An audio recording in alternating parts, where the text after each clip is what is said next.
պատերազմ, որը դեռ չգիտենք ինչպես կավարտվի եւ ինչքան կտևի եւ ինչ հետևանքներով, բայց ես գիտեք ինչ եմ ուզում հիշեցնել, մի քանի օր առաջ, մի շաբաթ առաջ, 2 շաբաթ, ամիս եւ այլն ուժեր կան, որ ասում են մեր անվտանգային համակարգը պետք է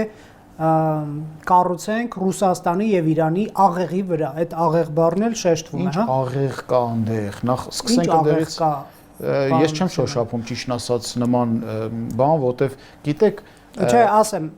երկրորդ նախագահի թիմակիցներն են սա հաճախ նշում, որ պետք է, գիտեք, բանը որն է, որ էլ ինչ գնանք ԱՄՆ բերենք այստեղ կամ ԵՄ բերենք կամ ԱՄՆ-ին դու չես բերել, ԱՄՆ-ն եկել մտել է։ Չեք հասկանում, որ ԱՄՆ-ն եկել մտել է։ Բերողը լինենք շուտ կբերենք, Բայդենի ժամանակ կբերենք։ Աղեղին չապավինենք, միգուցե աղեղը։ Չէ, արևմուտքը քեզ գրավել է արդեն, ինչ ես խոսում։ Եկել իրանք մտել են։ Հիշում եք, որ 2 տարի առաջ կարծեմ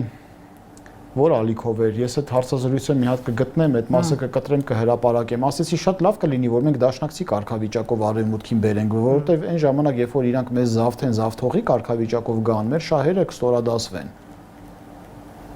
Ինչ աղեղ, Իրանի Իսլամական Հանրապետությունը էգզիստենցիալ խնդիրների առաջ է կանգնած, եւ այս պատերազմը չենք կարող ասենք ինչքան կտևի եւ ինչ մասշտաբների, սա աննախադեպ երևույթ է, բոլոր հարևան պետություններին ըստ երևույթին նաեւ պետք է նկատի ունենանք այն, որ խոշոր պետություններին հարված է հասցվել Թուրքիայի ինջիրլիկ ռազմաբազային, Սաուդյան Արաբիային, բայց լուրերը պատտվում են, չէ, չենք կարող ասել բացառված սցենար չի հաստատ։ Արաբական պետություններին հարված է հասցվել, Կիպրոսին հարված է հասցվել, չգիտեմ, անգամ ասում են, որ մենք էլ պետք է զգուշ լինենք, է։ Ես իմ գրառումը որ գրել էի, պատահական չէի գրել, որ Երևանի